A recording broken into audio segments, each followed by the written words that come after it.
Excise శాఖకు double kick అట. ఇప్పుడు దసరా, దీపావళి, ఇటు వైన్ షాప్ టెండర్లు ఎంత పెద్ద ఎత్తున ఆదాయం వచ్చిందో ఒకసారి గమనించాలి. సో డబుల్ కిక్ అట. ఒక్క నెలలోనే దాదాపు 6,348 కోట్ల ఆదాయం అట. ఇది మద్యం అమ్మకాలతోటి 3,168 కోట్లు, కొత్త దరఖాస్తులు ఎస్ఎస్వీల ద్వారా 3,180 కోట్లు. ప్రభుత్వ ఖజానాకు భారీ ఉపశమనం అంటూ చూస్తా ఉన్నాం. ఓకే, ఇది మంచిదే, కానీ కొంత లిమిటెడ్గా పెట్టుకోవడం బెటర్.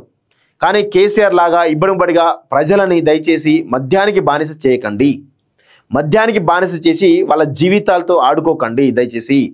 సరే, లిమిటెడ్గా ఉంటే పర్లేదు. బెల్ట్ షాపులు బంద్ చేసి ప్రయత్నం చేయండి. బెల్ట్ షాపుల వల్ల యువత అంతా కూడా నిర్వీర్యం అయిపోతా ఉన్నారు.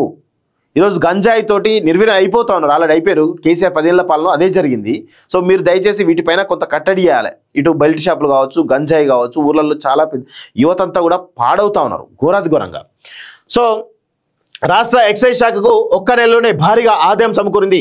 ఏకంగా 6,348 కోట్లు ప్రభుత్వ ఖజానాలో జమ అయ్యాయి. కొత్త మద్యం పాలసీలో భాగంగా అందిన దరఖాస్తుల ఫీజులు, లైసెన్స్ ఫీజుల రూపంలో ఏకంగా 3,180 కోట్లకు పైగా ఆదాయం వచ్చింది. అక్టోబర్ నెలలో వరుస పండుగలు రావడంతో మద్యం అమ్మకాల ద్వారా రికార్డు స్థాయిలో 3,168 కోట్ల ఆదాయం సమకూరింది.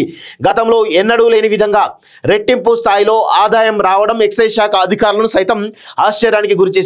రాష్ట్రంలోని 2,620 మద్యం దుకాణాలకు 2 ఏళ్ల కాల పరిమితికి కొత్త లైసెన్సులు ఇచ్చేందుకు ప్రభుత్వం దరఖాస్తులు ఆహ్వానించిన విషయం తెలిసిందే. కొత్త పాలసీలో మద్యం దుకాణాల దరఖాస్తు ఫీజును 2 లక్షల నుంచి 3 లక్షలకు పెంచింది.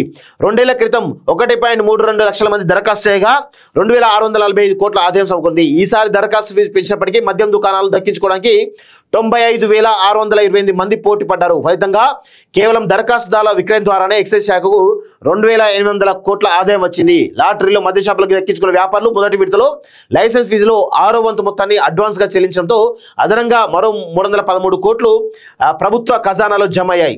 మరోవైపు అక్టోబర్ నెలలో పండుగలు, జాతరల కారణంగా మద్యం అమ్మకాలు గణనీయంగా పెరిగాయి.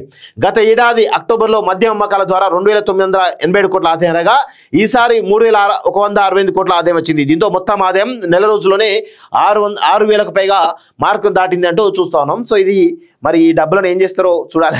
ఎందుకంటే 6,000 కోట్లు వచ్చినట్టే ఏదో ఒక దానికి ప్రయత్నం చేస్తూనే ఉంటారు.